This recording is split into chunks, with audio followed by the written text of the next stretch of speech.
let's focus on the next management. ICICI Lombard is with us now. Now, numbers for the quarter were a decent set. Net earned premium, operating profits came in line. Combined ratio was up about 60 basis points, about 104.5. We have Gopal Balachandran, Chief Financial Officer at ICICI Lombard now, joining us to take some questions. Mr. Balachandran, good morning. It's always a pleasure. Thank you for your time. Prashant this side. You know, before I get to the numbers, there was the GST sort of committee meeting, the GOM meeting, and there the deliberations have resulted in sort of thinking about or proposing a cut, a GST cut for health insurance. Could you talk to us about what? So there are two things. One is for senior citizens. Second is for cover under 5 lakh rupees. What we reported. Could you tell us what is the, what's the proportion of these segments to the overall health pie for ICICI Lombard, and what will be the implications if this is exempted, if these are exempted from GST?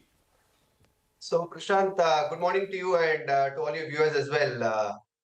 So honestly, I think at this point of time, I think let's wait for the final things to get fructified. I'm sure the relevant committee is looking at all the contours of what to exempt, where to reduce the rates, etc., etc. And I think obviously we will kind of evaluate the impact of that as and when that gets announced.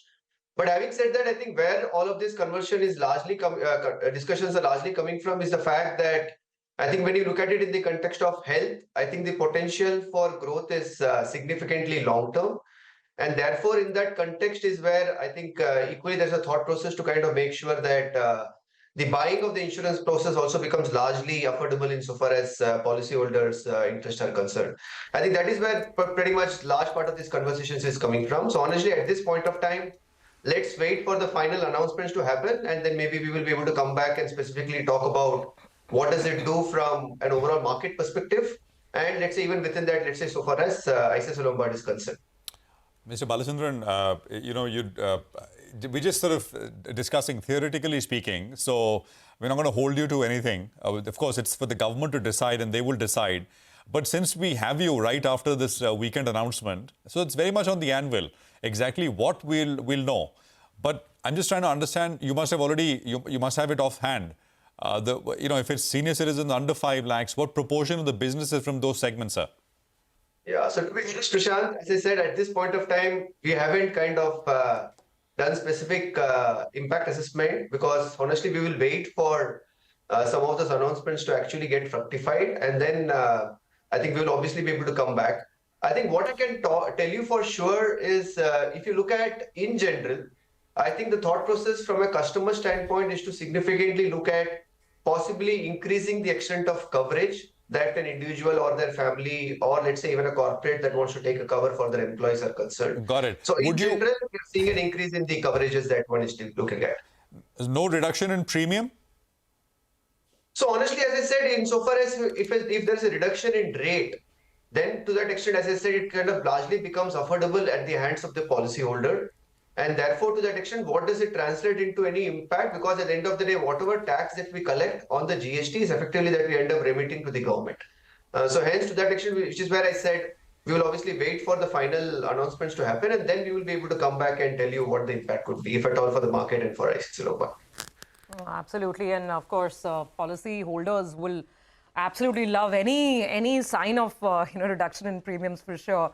Mr. Balachandran, good to have you on. Thank you very much for joining in. So just to talk about the other aspects of the results, and I think the debate here is that you've had great growth, right? I mean, I think about a 17% growth when it comes to premiums.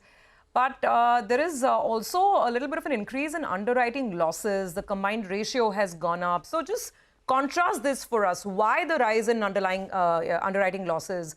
What are the really two different trends?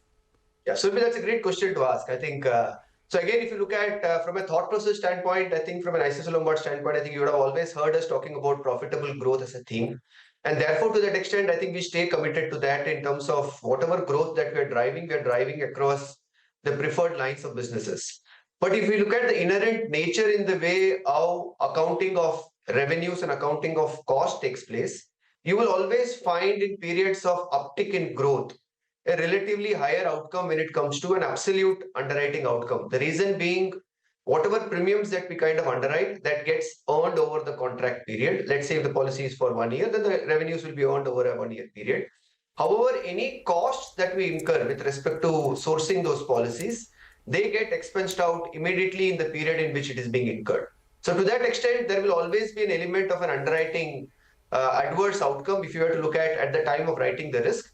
This possibly gets addressed when you look at the combined ratio point that you referred to, because that takes care of this possible nuance of revenue getting earned over a period of time and expenses getting upfront impacted. Now there, if you look at the combined ratio number, for quarter two, I think that the combined ratio looks like at about 104.5.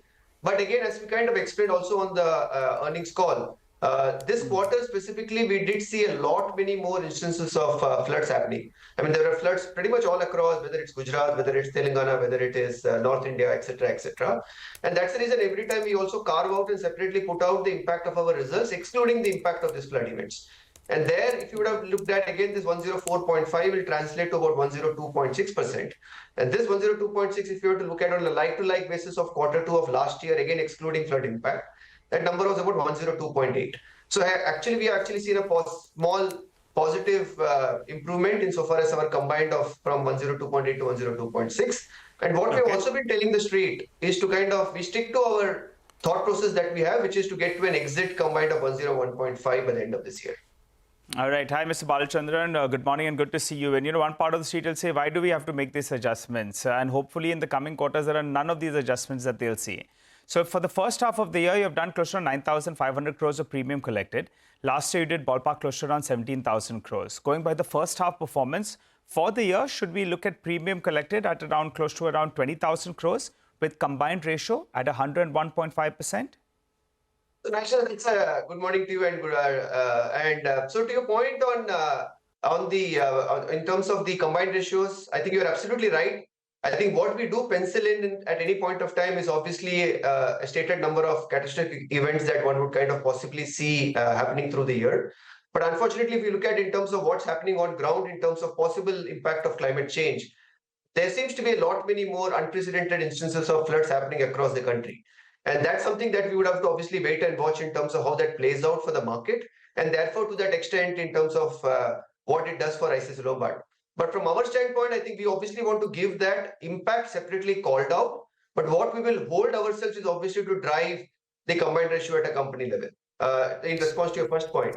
On the point on growth, I think if you look at last year we ended the full year with an overall gross revenues of roughly about 25,000 crores. Now, in that context, when you look at the first half of this year, I think we have kind of, as we indicated, we have grown by almost about 15.5%.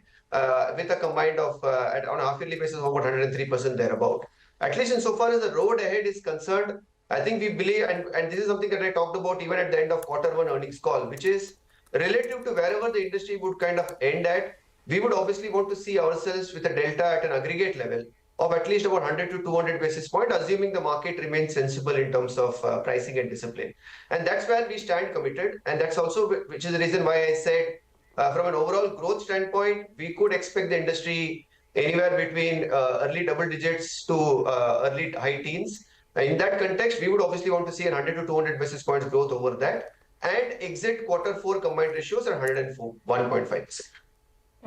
Okay, Mr. Balachandran, just to go back to that point, I know you were telling Prashant that one has to wait and see the final outcome of the GST announcements before knowing the granular impact. But I mean, at a thematic level, whatever is the ease off in tax that's allowed, whatever percentage it might be, or if it gets waived off for a certain category, I mean, will it be a full pass through, or will it still leave you with some elbow room and some leverage? So if you could give us a general sense on how premiums will move on the health side. They've already been moving higher, but what is the further appreciation? And then any tax relief, will it straight away be a pass through, and will it go to the end consumer? So that is exactly the reason why I kind of spoke about that, Surbhi. That's the reason why I said I think obviously we'll have to wait for some of those contours to play out. And so hence any of these announcements, we'll have to look at it in the context of in terms of, is there a reduction in rates? Is there an end-to-end kind of a pass-through insofar as the entire transaction in the context of health insurance is concerned? So all of those factors is something that one will have to kind of get to as and when we will get more clarity. And that's the reason why at this point of time, I had said that we will wait for this announcement to play out before we can kind of commit specifically in terms of what does it mean for us. To push you for one number, Mr. Balakrishnan, I asked you about the net earned premium, which is at around 9,500 crores. You briefly spoke about the gross premium for last year. For this year, the net earned premium could hit 20,000 crores? So, Nigel, if you ask me, I think for us, what we would largely look at is the growth in revenues, because as I said, earned premium is purely a function of how that income will be earned over the contract period. And hence, a better metric to look at will be more the gross premium numbers, which I said full year we ended at about 25,000 crores. And on a half yearly basis, our growth has been about roughly about 15%. And so that's where we kind of stand at this point of time. And depending on how things play out, I think we stand committed to that 100 to 200 basis point possible alpha over the industry growth numbers, subject to market remaining disciplined. And on the bottom line, exit Q4 combined ratios at 101.5%. Okay. All right, Mr. Balachandran, we leave it there, and we hope to have you back with specific numbers on, when we have the final decision on GST from the government. Thank you very much for joining us with that perspective for now. 100